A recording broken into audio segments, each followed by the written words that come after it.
Shalom saudara-saudaraku. Pada pagi ini kita kembali melihat kebenaran firman Tuhan. Sesungguhnya setiap hari Tuhan sedang bekerja di dalam kehidupan kita. Dia sedang memberikan sesuatu pelajaran-pelajaran dalam kehidupan kita. Namun seringkali pula Dia itu mengajar kita melalui kesusahan dan kesulitan kita. Saudara-saudara, bagaimanakah kita menyikapi semua kesusahan penderitaan kita? Bagaimana respon kita terhadap semua itu? Hal itulah yang menunjukkan kedewasaan kita. Mazmur 119 ayat yang ke-71.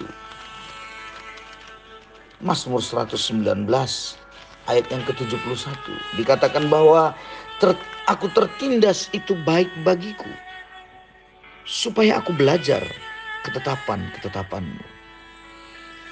Sang pemazmur berkata bahwa baik bagiku, tertindas itu baik.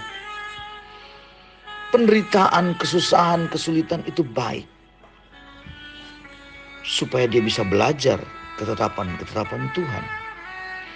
Itu berarti di dalam banyak penderitaannya, tertindas yang dialaminya, dia sedang belajar tentang sesuatu arti dalam kehidupannya. Dia peroleh semua itu ketika belajar ketetapan Tuhan. Saudara-saudaraku, kita tidak perlu mempersalahkan siapapun. Dan kita tidak perlu mengeluh terus-menerus dengan kesusahan penderitaan kita.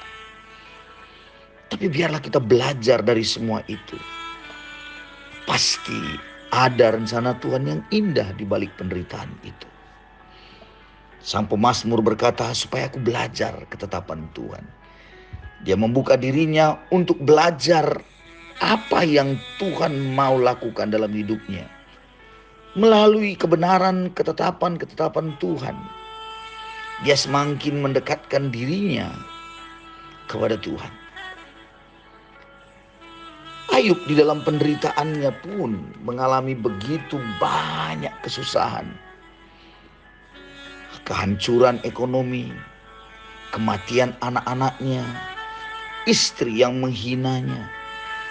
Tetapi pada akhirnya, ketika segala sesuatu itu dilaluinya, Ayub pasal 42 ayat yang ke-5 berkata, hanya dari kata orang saja aku mendengar tentang Engkau, tetapi sekarang mataku sendiri memandang Engkau. Ayub belajar dari penderitaan itu, bagaimana dia semakin mengerti tentang Tuhan dalam hidupnya. Kalau dahulu dia mengerti dan mendengar tentang Tuhan dari kata orang. Dia mengerti bagaimana Tuhan dari apa kata orang. Tetapi melalui penderitaannya, dia belajar mengerti dari apa pengalaman hidupnya bersama Tuhan. Dan dia berkata, sekarang mataku sendiri memandang Engkau. Saudara-saudara, biarlah hari ini dalam semua penderitaan kesulitan kita, ingatlah baik-baik, Tuhan punya rencana indah dalam hidup saudara. Tuhan sedang berurusan dengan kita. Tuhan tidak berurusan dengan orang lain. Tuhan tidak sedang berurusan dengan sekeliling kita, tapi dia sedang berurusan dengan kita. Bukalah hati saudara. Mintalah Tuhan menyelidiki hati saudara. Mintalah Tuhan memproses semua itu dalam hidup saudara, sehingga Anda bisa menang. Minta Tuhan kuatkan pula, sehingga akan mampu menghadapi semuanya. Selamat beraktivitas. Tuhan memberkati saudara pada hari ini. Amin.